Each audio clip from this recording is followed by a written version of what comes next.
Our first guest on Social Studies is Arturo Nuñez. Arturo is founder of AIE Creative. AIE was recently created to provide immersive experiences to a highly curated selection of brands, looking for unique ways to connect with diverse customers. Previously, he was Chief Marketing Officer for Latin America for Apple, responsible for communications across all 38 countries with special focus on Brazil, Mexico, Colombia, and Chile. In 2012, Nuñez became Vice President, Global Marketing for Nike Basketball and was responsible for Nike's marketing vision and strategy, developing the campaigns and branding for LeBron James, Kobe Bryant, Kevin Durant, Kyrie Irving, and Paul George. Sounds like my fantasy 2020 basketball team. Nuñez has also held a variety of marketing roles for leading companies like Diageo, Louis Vuitton, Moet Hennessy, and Pepsi. He's a world traveler who grew up in Harlem and since has immersed himself in global culture, acted as a dedicated mentor, and built a resume that reads like War and Peace. Who better to provide insight into a world of advertising and activism on a global scale? Thank you for joining us, Arturo. Stan, thank you for having me. It's great to be here. Oh, man. Social Studies. Yes, Social Episode Studies. 1, let's get it. Episode 1, we're making it happen. So the whole premise of Social Studies is to study the parallels of advertising and activism, which you're the perfect guest for. And I'm just going to jump right into it because, you know, your previous experience with Apple, I really want to talk to you about one of the campaigns that they did, the whole shot on iPhone, and how it parallels into the culture of minorities. So I'd like to talk to you a little bit about how Apple created this beautiful narrative, creating these billboards across things to sell this high-end, device, and it became this kind of like a way for the community to police their different cultures and police the police. And I just like to hear a little bit about like kind of your experiences of seeing that, and just wondering, like, did you ever foresee when that whole campaign was coming out that this narrative would go to that place of being a place for the community to use this device? Yeah, I don't think Apple saw that. I think Apple was visionary in realizing how important photography was going to be going forward as they were launching new telephones with amazing technology. How the importance that the camera and photography took in the lives of most of their customers. Okay. So the Shot on iPhone campaign, I mean, really, at its core essence, is about beautifying the world through showing amazing images. It also served to make all of their customers photographers, right? Because it was a way to say, these are user-generated photography, right? Which is powerful in itself. Letting people have their voice, their image, their visuals felt in the marketplaces that they represented. And I think that the advent of people documenting these crimes that took place was just kind of a byproduct of that, right? Everyone had a phone, the cameras got better and better, the technology got better and better, and so people were now using this to police the police and to, film these episodes that would have gone unseen 10 or 15 years ago. Okay, so we look at So it wasn't a deliberate attempt by Apple. Apple just realized how important the camera feature had become to the phones. And now it's become a cultural phenomenon. I mean, like, you look at the Childish Gambino video, like This Is America, and he's talking about, I got a celly, and it's showing kids videoing that. And I want to talk about a very important part that you just mentioned, is it made everyone a photographer and everyone be able to document their vision. So then you've got these different cases where you have, Eric Garner being choked by the police. You've got Sandra Bland, who was arrested on a traffic violation and then basically met misfortune in a jail cell, which they still haven't, properly solved. You've got Phil Del Castillo, who was actually shot on Facebook Live, by having to conceal and carry as he was going to show the police officer that he had his concealed carry. And now it's created this whole way for communities to police the police. And so, what's your take on that? You mentioned Eric Garner. Ironically, that case took a long time to resolve, to come to any conclusion with regard to any justice for the family of Eric Garner and the police officer, Daniel Pantaleo, who was just fired by the police department. So here's irony of irony. So he was acquitted in a case for using lethal force, using an illegal chokehold. And then I think the civil case hasn't come to a resolution yet around whether he used a legal chokehold and caused the death of Eric Garner. But he just got fired for using an illegal chokehold. So I don't understand how you get fired for doing something you didn't do in a criminal case, right? And so that's where the beauty of But, this but, piece, and to your point, all captured on film all by a captured on bystander. phones. Who, by the way, my understanding is the bystanders caught nothing but hell from the legal system and the police ever since he took that ill-fated video of Eric Garner in his last moments dying at the hands of police. So, super interesting that from a legal perspective, you know, he was adjudicated innocent in a criminal case, but then fired for the exact same thing he was you know, adjudicated innocent for doing. Acquitted. Yeah. So acquitted for doing. That's one case. The Philando Castile case, again, a guy was being given instructions by the police. He went to show the police his carry permit. The police thought he was going for his gun, and they shot that man. And his girlfriend filmed the entire episode while she was pleading with police not to shoot him. Again, with his daughter in the backseat of the car.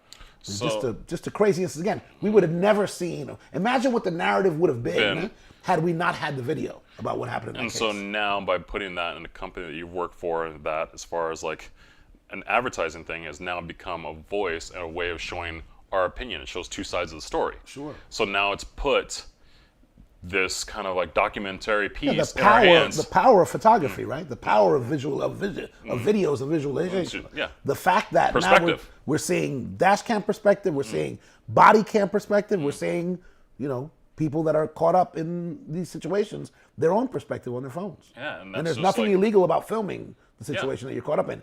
I heard recently that Sandra Bland's own video just got released, right? Yeah. So we had the dash cam view and the officer's perspective on what happened in the Sandra Bland situation, where she was, just to be clear, she saw a speeding officer behind her with his lights on.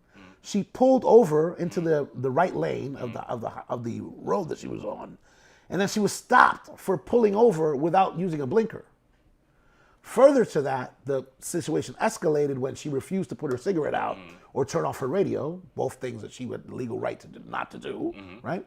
And then that escalated into altercation with an officer that was all caught on video. On his narrative. Yes, on his narrative. On his narrative. And now we have the opportunity to see her narrative. Because her iPhone footage was just released after the court case. So then all of a sudden it puts out the two sides to a story. Sure. And that's just a beauty of kind of seeing like that of like, now all of a sudden, like, you know, like shot on iPhone takes a completely different meaning, you know? And I think the one intentional part of Apple was trying to give people in their hands powerful technology to tell their perspective, to share their perspective. Not only to capture their perspective, I think you used a pivotal word, to share their perspective. Because nowadays it's easier and easier not only to capture, but to share in seconds with the world your perspective. Okay, so another interesting thing about that whole perspective and what we're kind of talking about and kind of segueing into it is like, you know, basically talking about how money and power determines how the narrative goes down in activism.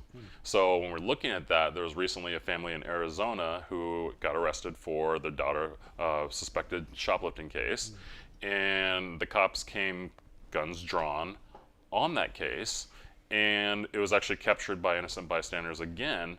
And here's the interesting thing, the perspective of that. So they did a civil suit against those police officers, and the person who actually got that lawyer for them was Jay-Z. So it's an interesting thing of looking at how perceptions of money and power and actually access to, you know, legal defense, basically having the money and power to defend your rights. And so without those, like this family, maybe they would get railroaded. Maybe their side of the story wouldn't get told. Without these iPhones showing their perspective, you have only heard the police officer's perspective of that. But now they're on suspension on that. So I think it's just an interesting narrative. And like, I'd like to get your take on that idea of how power and wealth can help dictate activism. Have you ever heard of the story, the fable of the lion that was going through the jungle? And the lion was really hungry. And he came upon this camp. And he saw that there was food in the camp. And he attacked the people that were in the camp. He killed the people. He ate their food. He went and got the rest of his lion pride to join him in eating the rest of the food. And they were all fulfilled and satisfied. Have you heard that fable? You read that book before? No. Until the lion writes, the story will always glorify the hunter. You know what I mean? Okay. The lion doesn't get to tell his story. Yeah. Do you think that hasn't happened before? Of course it's happened before. No one's telling that tale. No one's glorifying that tale. They tell the tale of the mighty hunter going into the savannah, going on safari, and killing the animal, of course, all the time. But that's because the line doesn't get the right stories. Jay-Z, in that instance, made it possible for those people to tell their story. Otherwise, it would have been lost like the plethora of other stories, hundreds and hundreds of stories that we never hear about because people don't have a voice. Okay, and in that transition is something I want to kind of get onto the next thing, is Nike, you working for Nike, working with LeBron, working with that brand, and how you've had a powerful entity be able to give people a chance to tell their story in a different way of like more than the athlete. Yeah. So I'd like to talk a little bit more about that kind of world and kind of like things that you've done with LeBron and like responsibility to shareholders and making a profit, but also their narrative of shine the light onto, you know, community projects and activism. Yeah, I think one of the things that Nike has historically done a pretty good job of is, you know, listening to the voice of athletes. Okay. So a lot of the stuff that Nike does, whether it's designing products or telling stories, communications, concepts, marketing of all types, comes from the voice of athletes. Okay. So how does the athlete want to express themselves? Okay. And sometimes it's beyond being an athlete, right? How do they want to tell their story? Nike uses information from the athlete to then tell a compelling story that creates an emotional connection between people and their brand. So I think they've done a great job of doing that in the past. I think a great example is the one that you just mentioned, you know, talking about LeBron James and him being able to tell his story, you know, which is still by no means over, but it's the story of this kid from Akron who, you know, the kid from Akron that does good, right? And now I think he's expanded himself as he's mature and grown. He's expanded himself to be way more than an athlete. He's in Hollywood telling his own stories. Well, he's got legacy projects like the educational program that he's doing with the schools. He's got his own studio. Absolutely. Like it's like interesting of like that's the thing that's interesting as far as like activism and then actually making it profitable so you can go tell your other stories right there. He's got Blaze Pizza that he just opened up that. He just opened up his new studios like it's just down the street from me in Hollywood. Yeah. Right? He's doing game shows. He's got Survivor's Remorse. Like because didn't he do just game show for NBC? Yeah, he's done 2 game shows so far. Yeah. So then you've got that. So then you've got also Space Jam. I mean, how can you forget Space Jam too? But of Space course. Jam. So you got and all well these deserved, different. and well deserved. Of course. Like I'm curious to see what cartoon characters are going to try and take him out and slam dunk on LeBron. But it's just interesting of like you need to have like to have a voice in activism. Profitability helps you extend your voice. And yeah, so, I think one of the things, I mean, Nike's been a very powerful company in the world of sports. It's grown significantly over time. And one of the great pleasures for me was the opportunity to work at that company and actually tell the story of athletes, whether, you know, and I had 2 different roles. One was as the marketing head for basketball, so I got to tell a little bit of Kobe and LeBron and KD and Kyrie's story. But I also worked in emerging markets for some time where I told stories about Manny Pacquiao one day and the Brazilian national team the next, and Yuna Kim from South Korea, the figure skater, the next day. So, you know, the cricket team from India, you know, they were trying to win the Cricket World Cup, and I was actually in attendance when I did that in India. Was that? Oh, insanity! Just a nation of 1 billion plus folks. So here's just on the side, bleeding like, blue. Yeah. So how does Nike go and attract the culture in India? Like, I'm just curious. Like, I mean, like, how do you go about even just diving into that as far as I think you know, it's always about, again, the voice of the athlete, the narrative of the athlete, young athletes, the perspective of young athletes. Nothing is more important to young athletes in India than cricket. We have the national team, the India national cricket team, as a sponsored property for Nike. We went and talked to those athletes and talked about the things that motivated and inspired them. And then we told stories about how they came up and how they got inspired to play the game and what a honor and a privilege it was to be a member of the Indian national cricket team. And we timing is also essential. Yeah. We ended up choosing that narrative of following when they were on a historic run that ended in them winning a World Cup. Okay. So the fact, you know, we could have done that in an off year where they didn't win. Yeah. We actually did it in a year where they actually won the World Cup and they won it at home. So it was pretty insane. It was lit. To say absolutely. The kids. It was an India version of lit. Yes. The streets were on fire. It was chaos and mayhem. It was a lot of fun.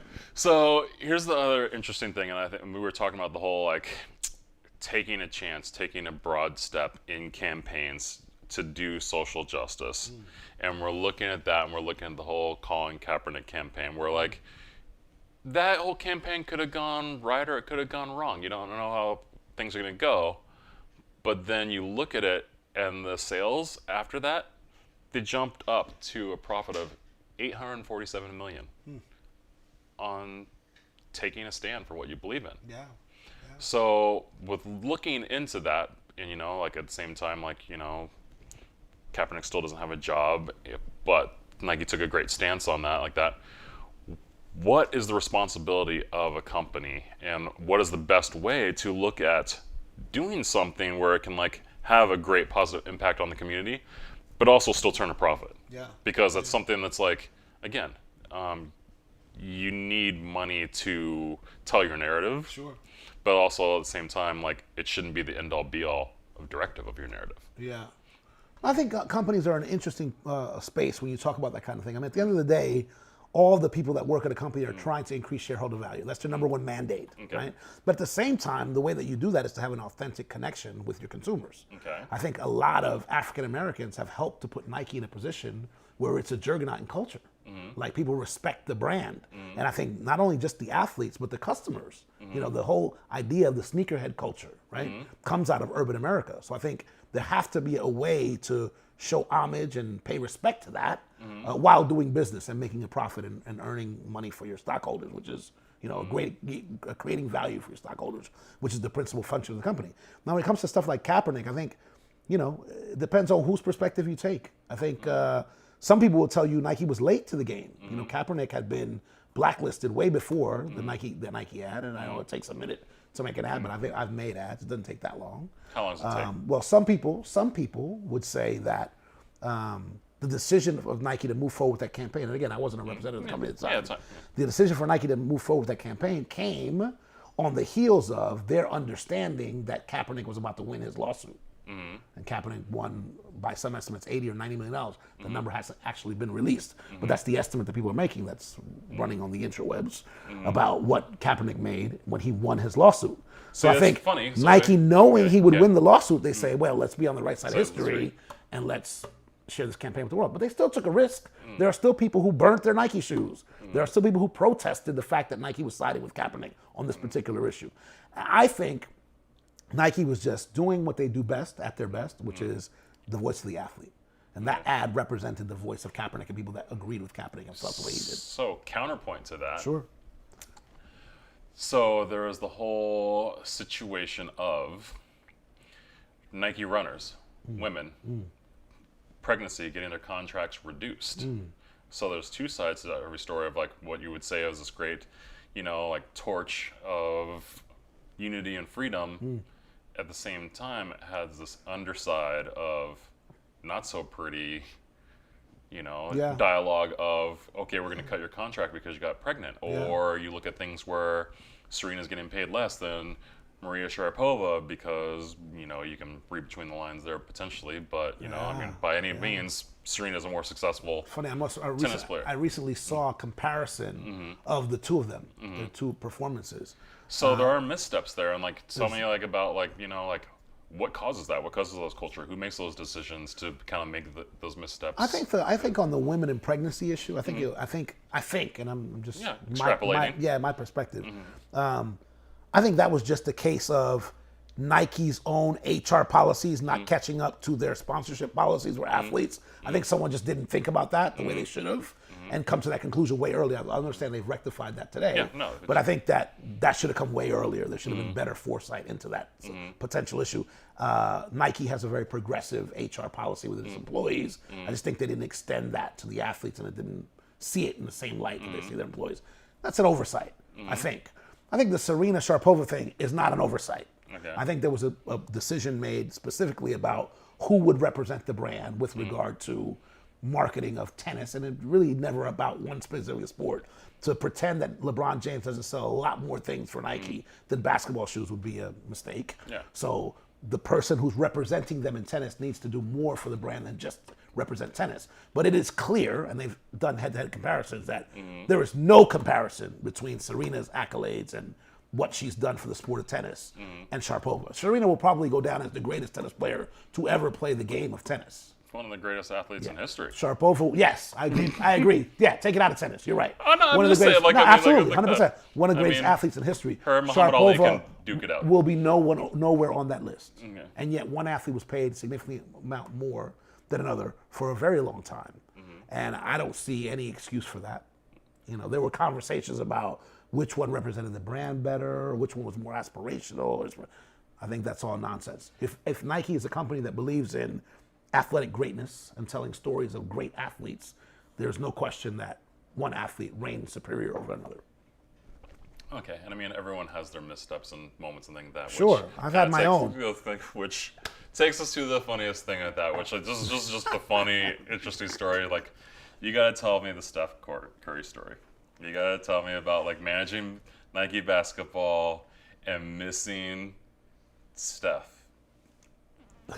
This is a great Steph story. Curry's an amazing athlete. Mm-hmm.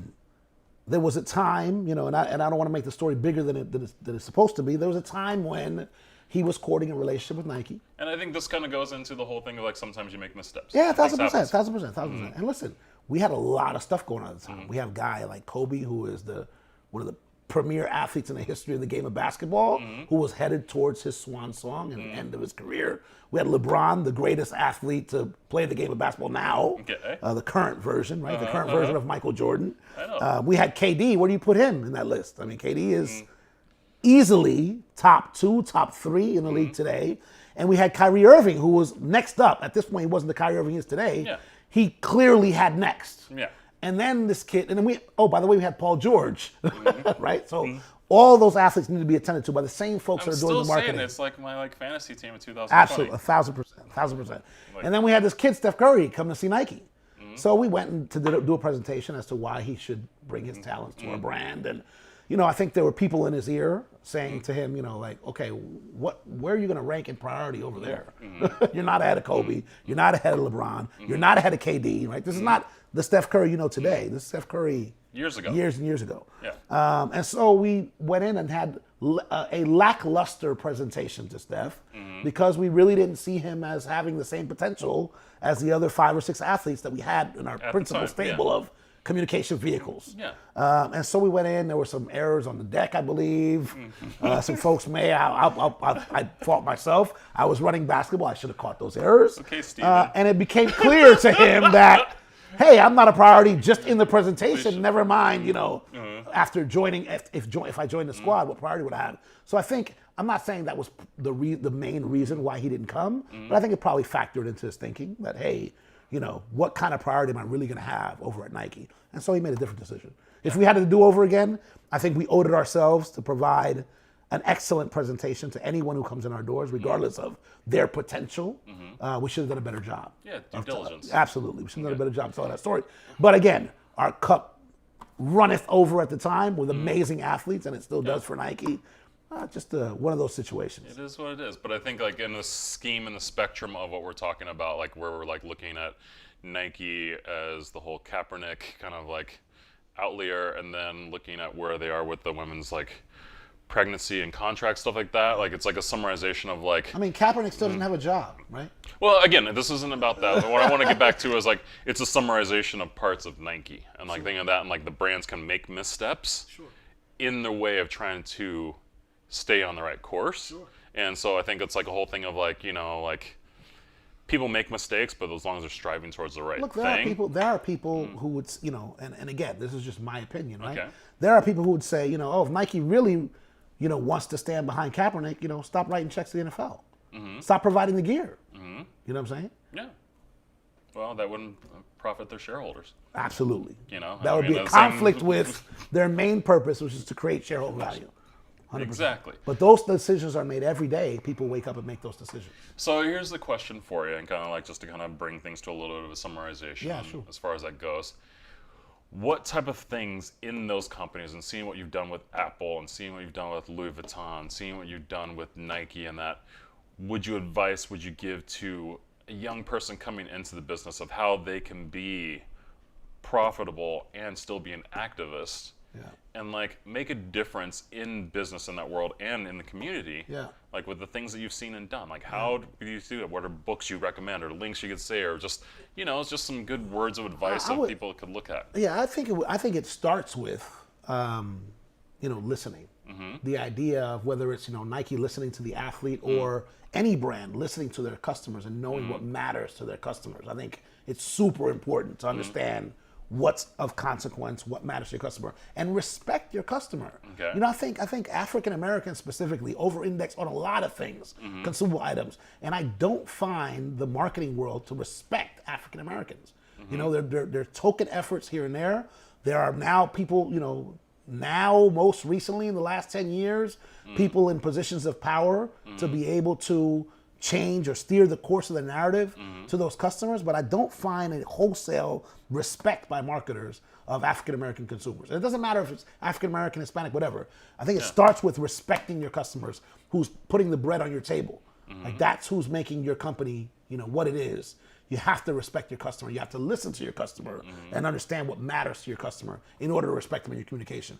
You know, you take, you know, faux pas. You talked about faux pas before, or mistakes that companies make. You know, you look at the Dove campaigns. You know, I think we talked briefly in the past about those. Like, Wash you know, yourself clean. when you see the Dove campaign, as a layperson, you see that campaign and you go, oh wow, that's kind of an error. That's kind of offensive. That kind of, for me as a person who was in the system or was in the system, I look at that and I go, 50 people saw that before it went on air. Yeah, no, if you're That's what it looking takes. Well, it's just like, here's the thing when you look at that, like, let's talk. The agency saw it, the magazine logistics. saw it, the copywriter saw it, the photographer saw it, production. everyone saw it. The DP, the And producer, no one caught that? script supervisor, like, you know, so that's the thing, and like that's where it comes down to of having different people in the room, having how different many people- minorities. Like, it's like get many- some black people in there, get Right. Asians in there, How get many LGBT woke in African there. Americans you think were in that process of 50 people for that to come on air? It wouldn't have come out. And So you here's do the- yourself a disservice by not having people who are woke in the room